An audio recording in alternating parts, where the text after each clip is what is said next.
கண்ணனை காணாத கண்களில்லை, காணாமல் நாளது நகர்வதில்லை.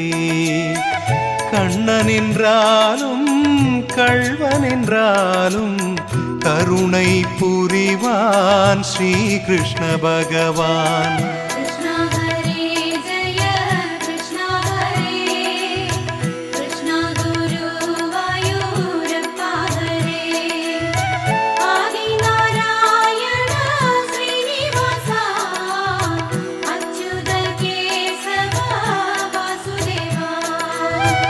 அழகிய கண்ணனின் அடிதனை எண்ணுவர், அவனது தொல்லைகள் அனைத்தையும் தாங்குவர்.